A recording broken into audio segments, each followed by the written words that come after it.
Hey again guys, Phantom Null here, and today I'm going to be recording some of my Defender Azallina here. She is an Electric Blast, cold Domination Defender. I'm going to be soloing her, which is not optimal because she's a Defender and hence she is intended for support, but you know, for the sake of simplicity, we're going to stick with soloing here.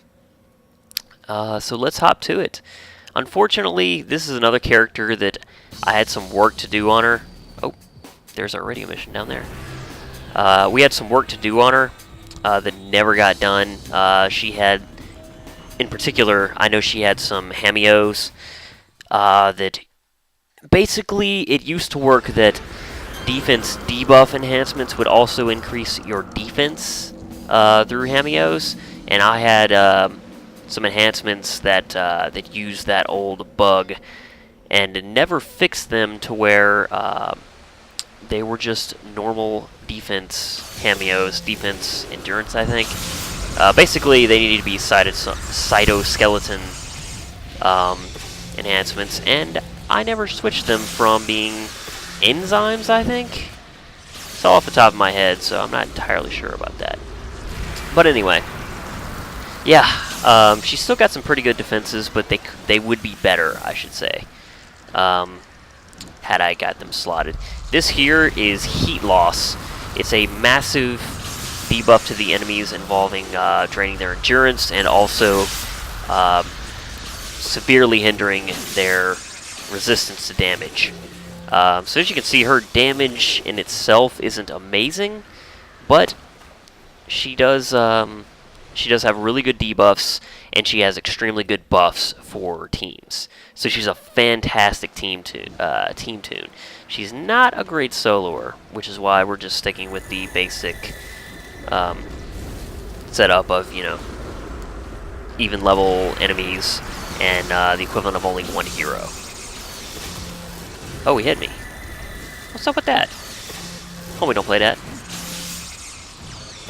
Alright, let's hold this guy and focus on this guy in the meantime. Let's set up our what is that guy called? Voltaic Sentinel, I want to say. Yeah, that's him. And he took care of the last enemy there. Let's use our incarnate powers a bit. Support Radial Embodiment is again, a support incarnate power, yeah. That increases damage, accuracy, defense, and something else, I guess.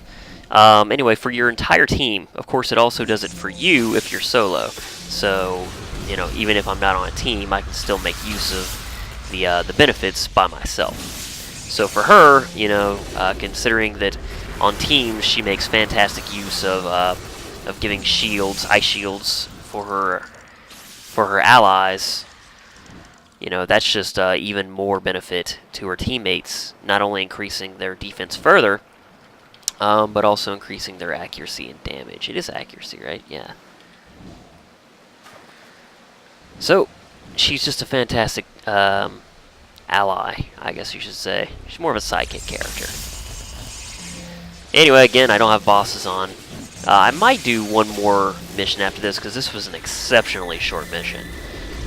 And, you know, I didn't really talk about that many powers yet. And I also want to turn on some more enemies and use our incarnate pets to help us blast through them. Because she does have the incarnate pets, so might as well make use of them.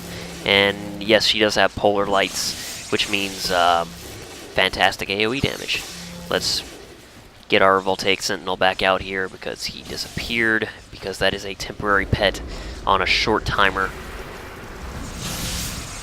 Toss out our Ball of Lightning, use our PB AoE, Short Circuit, which does a little bit of damage, but mainly is more of a sapper move. It drains the endurance of the enemies around you substantially. As you can see there, their endurance is just pretty much gone. And that's going to do it right there. We're definitely going to do another mission. That was way too short. The power I have on auto there is Clarion Core Epiphany. It basically prevents status effects, and the Core Epiphany that I have actually has a recharge time that is just as long as the duration. So I'm able to simply have it fire off on auto immediately as it ends, and basically perma resistance to status effects, which is just fantastic. Let's see here. I don't know who we're gonna have at the bank. It could be Malta. It could be the Carnies. Or we could do Circle of Thorns. But you know what? Just to keep things a little interesting, let's go to the bank. Whoa. Had a little hitch up there. Some major slowdown because there's heroes over here. Let's leave it on the standard difficulty. Let's turn it on 4 heroes, let's say. And let's also turn on bosses, which could get me into some trouble, but we'll see. With, you know, the equivalent of 4 heroes, we're going to be fighting a good many enemies. So, should be interesting. Looks like we got some other heroes over here firing up a mission. Let's give them some quick shields. Because why not? And just keep going. It's worth mentioning she has Arctic Fog, which gives her some minor resistances, a bit of defense, and perhaps most importantly, some substantial stealth, which in combination with the stealth IO I put in Sprint on pretty much everybody, gives her some great stealth capabilities. And again, it is Malta that we're here with, so this could get kind of nasty, but not likely. Let's start off with Heat Drain, Heat Loss. Fire it up. Let's fire out our Incarnate Powers, rather our Incarnate Pets, along with a Voltaic Sentinel. We've got a little mini army of balls. What? Fear my army of balls. Alright, let's take this guy out. But the AoE on these guys is fantastic. So, I actually am pretty confident I could have easily turned this up to probably 6, the equivalent of 6 heroes, and been just fine. And really, I actually forgot that, you know, I have the Incarnate powers, and therefore I have it to where... Oh, sorry about that. Having to kind of pay a little bit of attention here. But I forgot that basically I'm +1. I'm not 50. I'm the equivalent of being level 51 here. Because I intended for them to be even level to me, but it looks like most of the ones I'm running into here are actually at a level below me, which is not what I intended. But that's okay. So we've got a hold here, which I think I might have mentioned, but I'm not sure. And Tesla Cage. Very handy for taking out a single annoying target that is a minion or a lieutenant. Let's use it on this gunslinger just for giggles. Debuff him a bit, and have our Incarnate Pets just go to town. I think my Voltaic Sentinel has expired, so let's resummon him. Another debuff in Benumb, which is fantastic for EVs and AVs because of the minus regeneration effect it has. Actually, I should shield up my Incarnate Pets. Normally I would do that, but, you know, recording, I tend to approach things a little differently. I tend to just kind of start talking and not think about what I'm doing, which isn't a great idea. Let's use Heat Loss here, combine that with Sleet, and their resistances are just on the floor.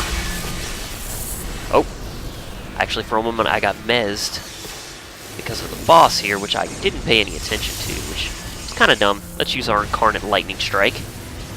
I should have used that earlier, really. That's actually a really cool Incarnate power that you didn't really get to see the effect of. Because it actually normally would chain to any surrounding enemies. But since there was just the one, and I forgot about the the ambush as well, so I should have saved it for that, because that would have been amusing. But what's done is done. Let's hold this Sapper, take him out as a threat. And we're taking a little bit of damage. We've got our pets on aggressive, so let's turn on our hibernate in case there's another ambush, which I think there's going to be. Okay, maybe not. That's right, I think it's as a villain if you're setting up the bomb, actually, in this kind of bank mission. I think, whoa. More connection issues. But yeah, I think that's when you would have 3 ambushes. Okay, so apparently I missed a bank teller, according to the information up top. It must be in this room up here. I didn't think to go in here. And indeed it is. Let's drain their endurance. And then let's cast down our sleet. Throw out a ball lightning. And from there, we're just going to let the incarnate pets pretty much just wipe the floor with them. We'll cast out another ball lightning. And another standard charge bolts. Oh, there's a turret left. Is there still somebody that ran away? Yeah, there's somebody that ran. Where is he? Ah, now we're getting another ambush. And I do have my my incarnate ion final core up now, so we're going to use that and we're going to have some fun. Let's use aim. Do this. And now use our ion core. And as you can see, it just jumped to every enemy that was in that bunch. And the incarnate pets just wiped up the remaining, I think there was only one guy left. And that was that. So, we're going to take a quick look at her build, which, again, it's kind of unfortunate because it isn't entirely representative of what she would have had in the end. I think I tweaked some things. I'll mention what I remember, but it is what it is.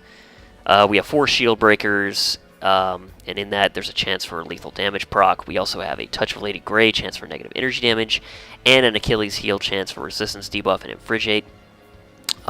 Basically, 2 damage chance procs, which is nice because I use that very often against tough targets. So it gives me a chance to do a little bit of damage while I'm debuffing them, and also a chance for a resistance debuff, which she already does with sleet and heat loss. So there's a chance for 3 ways for me to debuff their resistance, which is a big thing against tough baddies. In Ice Shield, we have our standard defense, Sliding and Luck of the Gambler, defense, endurance, and defense 7.5 increased global recharge, same in Glacial Shield. In Arctic Fog, we have a set of Red Fortune.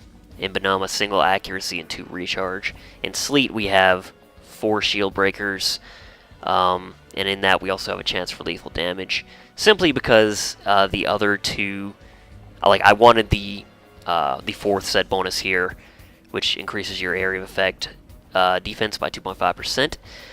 But I didn't care about the defense debuff enhancement or the accuracy defense debuff because it was the defense debuff is already large enough, I thought, in Sleet without being enhanced further beyond what I already have here.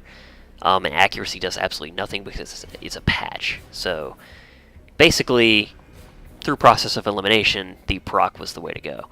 And a single recharge. In Heat Loss, we have 3 performance shifters and 2 recharges, which, you know, isn't maxed out, but frankly, I wanted my slots elsewhere, so it just kind of ended up with that despite Heat Loss being so good. In Charge Bolts, a full set of Thunder Strike, largely because I wanted the full set bonus from Thunder Strike there. Ball Lightning, we have Positron's Blast, a set of 5, and a Javelin Volley chance for lethal damage proc, which is actually a PvP IO. In Short Circuit, we have a full set of Performance Shifter, because, again, I wanted the set bonuses, and that also makes it, that's why the Endurance Drain is just so potent in my Short Circuit. She's not slotted to be a sort of sapper-type defender in any other way, but you know, even against level 54s, if I use this twice, they're completely drained of endurance, unless of course it's an EB or an AV. So that's very handy. Of course, if I'm on a team, generally the enemies are gonna pretty much be dying before I can cast that twice. But you know, it's handy if I want to tackle tough stuff solo. Tesla Cage, we have a full set of Lockdown. Excuse me here. Sorry about that, had to clear my throat, and still got some scratchy throat. I've been recording a lot of these recently, and it's only going to ramp up as things go on because there's only 7 days left, and the 7th day here is almost gone. So I think what I'm going to start doing, I've been rendering and uploading in quick succession. I think what I'm going to start doing as things get closer to the close, I'm going to start rendering the videos, but not actually uploading them until I've got, basically until I'm like going to sleep or I'm not going to be here. And I'm just going to leave the rendered videos on the computer until I'm ready to upload them. But yeah, that's an aside. In Voltaic Sentinel, we have a full set of Blood Mandate, which is a pet set. So that's handy for allowing you to do some good damage. Brawl, we have a single accuracy. Sprint, another stealth IO. Rest, we have a heal. Swift, a flight. A flight. Yeah, that was weird. In Hurdle, we have a jump. In Health, we have a plus recovery miracle and a Pneumata Convalescence regen recovery specialty unique IO. In Stamina, we have 3 performance shifters and a invention endurance modification enhancement. I don't remember exactly why I didn't put in a 4th. I think what it was is that I already had 5 recovery 2.5 bonuses, so basically that set bonus was entirely wasted on her, so I just opted to save a little money and just put in a standard in mod. In Hover, we have a full set of Blessing of Zephyr and an increased global recharge Luck of the Gambler. Or rather, did I just say 2 Luck of the Gambler? Anyway, a Blessing of the Zephyr set and then that. In Flight, we have 2 Blessing of the Zephyrs, a knockback reduction, and a flight run speed jump increase. Hasten has 3 recharges. And Maneuvers, see, here's one thing that I wanted to change, I know for sure. There's 2 synthetic enzyme exposures. The defense debuff here no longer acts for defense, so actually I'm only receiving the endurance benefit here, which is kind of a waste. But you know, not worth bothering to change at this point. In Tactics, we have a full set of Gausson's fire control, synchronous fire control. Vengeance has a Luck of the Gambler 7.5. Tough has the Gladiator's armor plus defense proc. Boxing and accuracy. Weave 3 Luck of the Gamblers, the general defense, endurance, and 7.5 recharge. In Sharkskin, we have the resistance plus 3% defense, and Hibernate has a single recharge. So yeah, I think I might have been changing like 1 or 2 small things in the build. Aside from the maneuvers fix when I was going to respec her, but nothing too big. This is generally what I wanted for her. But yeah, it is what it is. She's definitely more of a team tune, and I have numerous of those, some of which we'll be looking at. But you know, as you can see, I build kind of all my characters to be able to survive on their own because I solo a lot, even with these support characters. There are times when I've just get on and I've not wanted to team with anybody. I just wanted to quickly mow through some bad guys in pretty much whatever character I felt like playing at the time. So I've always built my characters, or I say always, but ever since I really got into building with IOs, which wasn't too long after they came out that I started to understand the benefit of set bonuses and basically how they can just kind of stack and make you just so powerful. So yeah, I got really into that, and even my support characters are no exception. And I think that's going to do it for this video. Thanks as always for watching, for commenting, and for any support you give the channel. Thank you again, of course, for the support you've given the game over the time. And yeah, there will be more of these videos forthcoming in the future, so I hope you stay tuned.